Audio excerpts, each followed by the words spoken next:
Our next paper is going to be presented by Dr. Byron Johnson from Phillips Petroleum Company, and his talk will concern carbon, hydrogen, and nitrogen analysis of coke on deactivated distillate hydrotreating catalysts.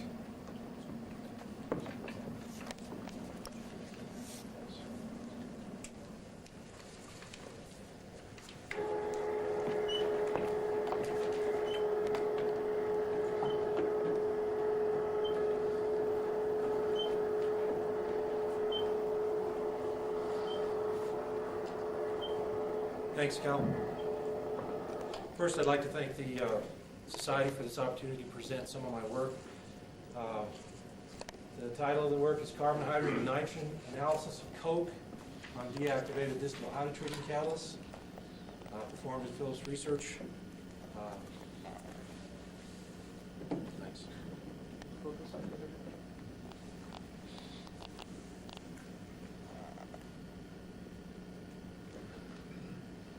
All of the research was performed at our Bartlesville, Oklahoma site, 260 acres. We currently have about 800 employees doing upstream and downstream research. I've decided to give you a brief overview of some of Phillips refining in order to give you an insight into why we wanted to look at distillate coking.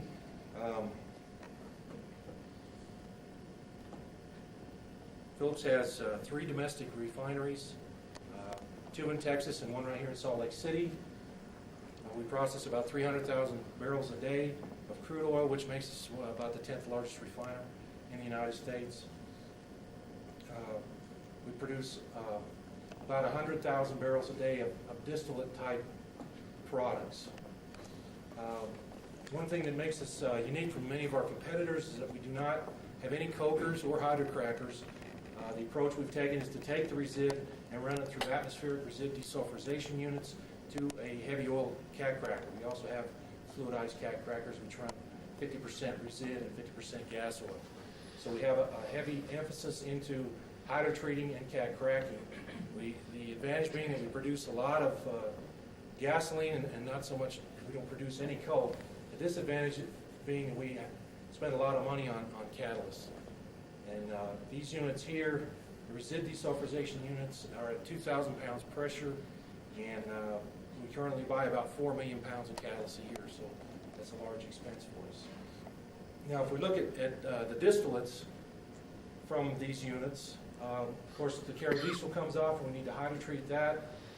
The cat crackers produce a diesel-range material, which is known as light cycle oil. The light cycle oil, we can hydrotreat then. Back in 1993, before the low sulfur diesel requirement, we were producing diesel at about 0.28%, and then we had to move in 1993 to low sulfur diesel, which is 0.05 weight percent, which may not seem like a big difference, but actually kinetically is very large.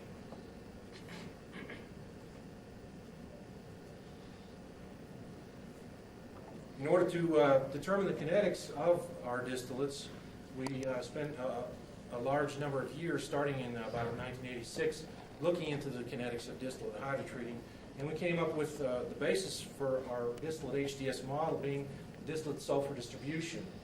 We take a GC trace with a sulfur-sensitive detector and detect these kinds of sulfur compounds in distillates. This happens to be a light cycle oil. Of course, they're principally substituted benzothiophenes and dibenzothiophenes. And my colleague Steve Parrott spent a number of years in the pilot plants that I'll be showing you in a moment, determining the concentrations of these and running various experiments on those to determine the rate constants for each of these different components. What we actually do is divide these up into 26 separate sulfur types, not actually sulfur compounds, because there's lots more than that, but we divide them into 26 like-reacting sulfur components, and the model then knows the reaction rate constants, the first-order rate constants, for their removal from the distillate. There's also a correction factor for H2S in the feed.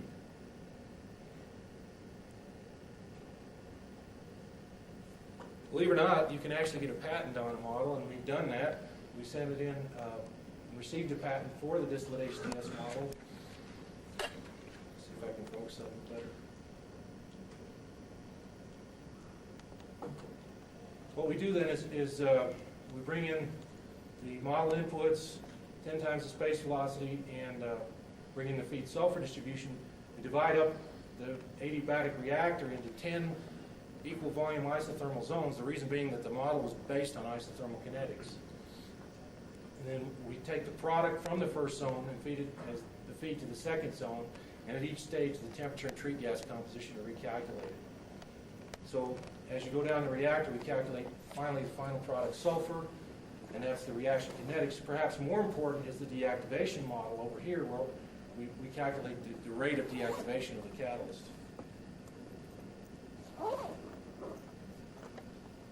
So what we've done is we had to determine over the last few years how we would make low sulfur diesel in our hydrotreaters. A number of things that happened was we took a gas oil hydrotreater out of gas oil service and started doing light cycle oil hydrotreatment. To one unit we added a larger reactor, and in all of the units we went to much higher severities and more active catalysts. And so we're really pushing these units now, and as it turns out, of course, the deactivation rate are a direct function of the reaction severity. Therefore, the reaction severity causes us to deactivate very rapidly here, and that's why we wanted to look at the coking rate of these catalysts and learn more about the coke. This is the laboratory where we perform the analysis. It's called the Catalyst Laboratory. In it, we have a bank of 36 identical fixed-bed pilot plant hydrotreaters. Each hydrotreater has, of course, input and then a separation train, and we collect products from there. The reactor itself is about 3 foot long, inch diameter, and have 3 reactor zones in the furnace. And as I say, each of these are identical. We used 25 cc's of catalyst. Experimentally, what we did is I took 3 commercially available cobalt moly alumina catalysts, which I've identified as X, Y, and Z. These were pre-sulfided under our standard conditions, and then we used the feedstock itself to determine the catalyst activity. Of course, you have to use the distillate model to determine what the volume basis initial activity of the catalyst was. And then we went to deactivation conditions. Temperatures anywhere from 550 up to very high 780 degrees, moderate pressures, and 200 to 1200 hours time. After the deactivation conditions, we then returned to our base conditions and measured the after deactivation activity of the catalyst, and then compared it before and after deactivation to determine the activity lost. The catalyst was then removed from the reactor and salts extracted in toluene for 24 hours to remove residual oil, dried at 250 degrees, and any carbon left on the catalyst after that we define as coke. We also took a few of the catalysts and extracted them in THF instead of toluene to see if the more polar THF would make a difference. These catalysts, after extraction, were then submitted to CHN analysis by combustion in order to determine carbon, hydrogen, and nitrogen levels. Of course, the fresh catalyst has some hydrogen on it, so you have to make a correction for the amount of hydrogen on the sulfided fresh catalyst. We used 6 different feeds in this study. A light cycle oil from 3 different cat crackers, cat cracker A, B, and C, and then from cat cracker A I had 3 different samples of light cycle oil. You notice that the sulfur varies from about 0.5 to 1%, nitrogen between 3 and 700 ppm. Of course, light cycle oils, the main component of them is the percent aromatics, very high, between 75 and 90% aromatics, of course, because you're cracking all the rest of the materials in the cat cracker, which leads to APIs of around 20 and low hydrogen values. I also wanted to compare the results for a straight run distillate and how it coked the catalyst. It had similar sulfur but lower nitrogen And of course, the straight run distillates only have about 25% aromatics, and therefore more hydrogen and much higher API. What I've chosen to do is to take each of these catalysts, and I ran them under various different conditions with different feeds, and I've chosen to plot them as a fraction of the HDS activity which is lost, therefore this being fresh catalyst activity and 1.0 being completely deactivated catalyst for the HDS reaction. And I've plotted this versus the increasing weight percent carbon on catalyst. Unfortunately, I haven't received permission yet to release the absolute weight percents of carbon for a reason I'll show you in a moment. But I took each of these different cycle oils in the straight run distillate under different reaction conditions and looked at the coke and the fraction of activity lost, and you see a nice linear correlation between the activity lost and the amount of carbon on the catalyst. One interesting point is that the line does not go through the origin. We have first an initial few percent of carbon which gets on the catalyst, but apparently does not deactivate the catalyst. These runs here were under very low severity conditions for about a week and then taken out. You can see there was almost no deactivation under those conditions, but some carbon that we could not remove by Soxhlet extraction. And then we get this nice linear correlation, the line being the least squares fit to this data except for that data point. This data point was a catalyst which we went at very severe conditions for a long time just to see how far we could go. And as you can see, up through about 80% we have this nice linear correlation, and then beyond that we've extrapolated up to here, and apparently the catalyst continues to take on coke even though it doesn't have any more HDS activity after a certain point. Another thing that's interesting is that for all of these different light cycle oils, they all fit the same trend, and also the straight run distillate fits the same trend for both kinds of coke. So what we've identified is two kinds of coke: an initial type of coke which comes on the catalyst relatively rapidly at low percentages, and then a second form of coke which the rate of which depends directly on the severity of reaction, and the deactivation of the catalyst is directly related to that. What I've done here is taken the data from the previous plot and made it catalyst X, and these X's are from that, and then I've plotted for catalyst Y and catalyst Z over a wide range of deactivation. You can see catalyst Y and Z also fit the same correlation.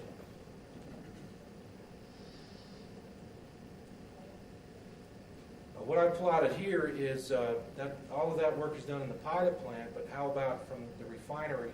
We've been running low sulfur diesel runs now for a couple of years, and we've had a number of runs, and I removed some catalysts from those units and looked at their coke levels. As you can see, for these 4 points here, they also fit the same correlation. So whether it's pilot plant or refinery type catalysts, we get the same result. Also, these happen to be different catalysts than X, Y, or Z. And so we can see that the catalyst and the refinery or pilot plant will get the same correlation.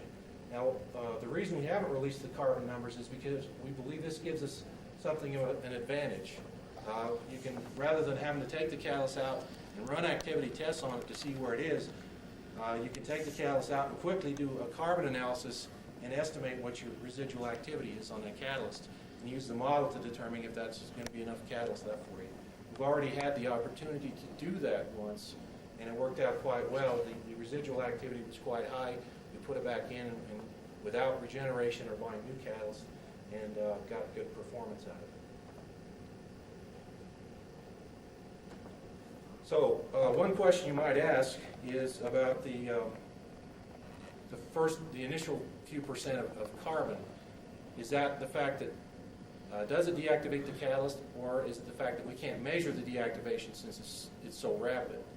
And so I've gone into the literature and taken the liberty of using some data from Topsoe. Per Zuthen and colleagues have done this study, and Per's giving the next talk, so if I get this wrong, he can correct me. But what we looked at here, they took a vacuum gas oil, coker gas oil mix and took it over a nickel moly catalyst, TK551, and they analyzed the product every 3 minutes for the first hour.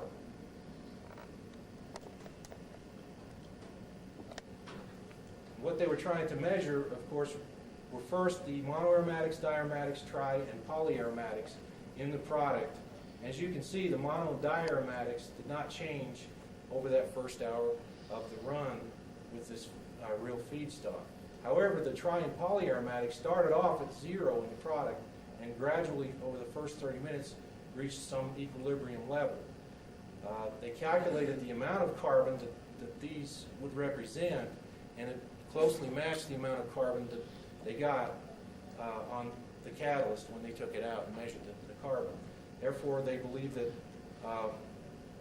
the carbon was resulting from adsorption of these tri and polyaromatics, which is similar to what we think we might have seen. The other thing they measured was the HDS activity of the catalyst, this being the ppm sulfur in the product. These numbers here are for unimpregnated carriers and a sulfided catalyst at low temperature. Under reaction conditions on sulfided catalyst, you can see a product sulfur about 1,000 ppm, this being the feed sulfur really here at about 13,000. And so what you can see is over the time that this coke is accumulating on the catalyst, there wasn't any deactivation in the HDS activity. So the idea there being that this same type of coke, which we've both seen, doesn't deactivate the catalyst, it's simply absorbed. Another question you might have is, what about the toluene? Is that strong enough to take all this coke off? Would it change if we used a different solvent? So what I plotted here is the weight percent carbon toluene extracted, and we also extracted these same catalysts over a wide range of carbon levels with THF. As you can see, over this wide range, there really wasn't any more removal of carbon using the THF versus the toluene. The same thing down here, we plot the hydrogen here and the nitrogen down here, toluene versus THF, and you can see we don't remove any more hydrogen or nitrogen from the catalyst. Therefore, the THF and toluene extractions were equivalent. You've probably seen this kind of thing before, but we want to talk about the hydrogen-carbon ratio now on the catalyst of the coke. If we look at typical compounds that are in diesel, cetane, decalin, tetralin, naphthalene, these kind of compounds that are unsubstituted, we get hydrogen-carbon ratios in the 2 to 0.8 type range, 0.71 here for anthracene, 0.8 for naphthalene, with 1 to 2 aromatic rings. Now, all the way up to graphite, of course, is a 0 ratio, and a lower ratio, 0.5, would correlate to something like chlorine, which would have 6 rings and would be well outside of the diesel range material. So what I've done here is I've plotted the atomic hydrogen to carbon ratio for all of these different catalysts versus the increasing weight percent carbon. For the first 4 data points, which we saw we did not lose activity, so the first type of carbon, we can see hydrogen carbon ratios on the order of 1.0. And then it comes down and levels out for the rest of the catalyst somewhere around 0.5 hydrogen carbon ratio. And so we believe the 2 types of coke have different hydrogen carbon ratios. This one being more enriched in hydrogen. If we go back at 1.0, you can see the hydrogen carbon ratio is similar to compounds that are actually found in the feed. And so we would think that the first type of coke, again, being adsorption of feed-type molecules on sites on the catalyst that don't deactivate the catalyst. The second, second type of coke having a ratio around 0.5, you would expect to be much more aromatic and a lot more carbon than you would expect to find from feed molecules. So we expect that those are resulting from condensation, polymerization type reactions for the deactivating form of coke. We also tried this on 2 different kinds of catalysts and got fairly similar results. Now let's go to the nitrogen-carbon ratio. We get a very similar plot, except at much lower ratios here. Nitrogen levels were fairly low in our cokes. But again, the initial form of coke having ratios on the order of 0.05, so 20 carbon atoms to 1 nitrogen, and then the final coming clear down here to maybe 0.05, so 1 to 200 carbon atoms per nitrogen atom. And So the second form of coke may not have any nitrogen at all in it. The first form being somewhat enriched with respect to the second form. We expect that perhaps maybe some of those absorption molecules of the first form of coke might be polar and have nitrogen-type compounds in them. So to summarize the talk, we believe we found evidence on distillate hydrotreating catalyst for two forms of coke. First type forms relatively rapidly. From the topsoil data, you might think it would form within the first hour or so of reaction with a relatively high hydrogen-carbon ratio and a higher nitrogen-carbon ratio than the other form. And we believe the data shows that this results from strong absorption of molecules from the feed. This type of catalyst probably does not deactivate the catalyst. The second type of coke, we believe, forms very gradually. And of course, on these catalysts, it can take, at low severity conditions, months and months to form this type of coke. So its formation is very much slower than any kind of other reaction going on the catalyst. The hydrocarbon atomic ratio, about 0.5, shows that these results from some kind of condensation reactions and a very low nitrogen to carbon atomic ratio. And most importantly is that this type of coke has a linear relationship with catalyst deactivation, showing that it is what's causing the catalyst deactivation. This relationship was not feed or catalyst dependent. All of the catalysts, the cobalt moly catalysts, and the different feeds gave the same relationship. That doesn't say anything about the rate of coke formation, but it says that for the same amount of carbon, you get the same fraction of HDS activity lost. And finally, we took catalysts from the refinery runs, and we showed that they have the same relationship as the pilot plant results, showing that we can use that data to determine an approximate activity of a coke catalyst. I thank you for your attention.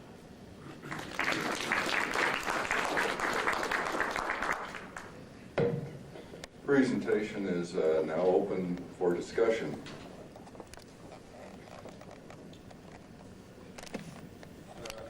I think that's a very nice piece of work. I think it agrees very nicely with the chemistry that must be occurring on the surface.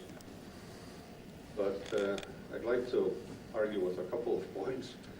One of them being that the relationship is not dependent on feed composition. I'd like to suggest that the range of compositions and the types of compounds you had in your feed was pretty narrow. And as a result, the correlation holds pretty well. But even at that, if you could put up something like the third or fourth, first one that you show the linear correlation on.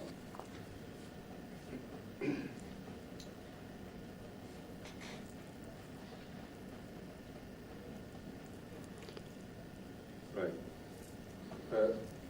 I'm wondering, is this scatter experimental error or is it real? Let's look at the two triangles, for example.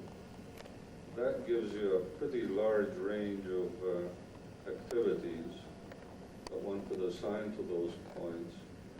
The triangles were under different conditions.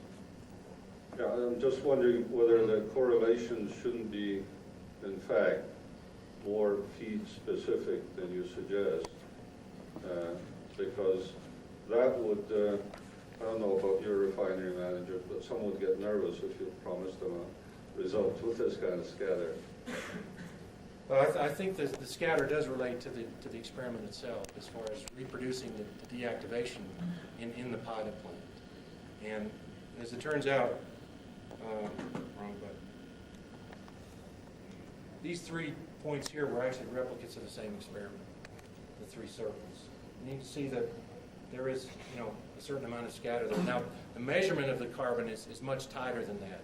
So it has to do with the experiment itself and measuring and putting the coke down under the conditions of the pilot plant. Frank Nassau, University of Utah. Just a quick question here. What are the properties of the feed products were obtained? Was there, did you have any hydrogenation of aromatics?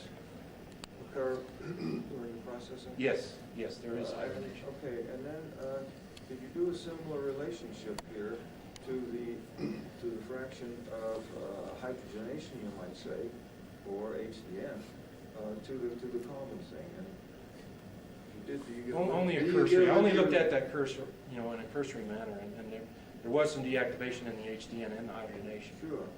But Well, I'm wondering if you get a linear relationship in that case. We've never seen a linear relationship.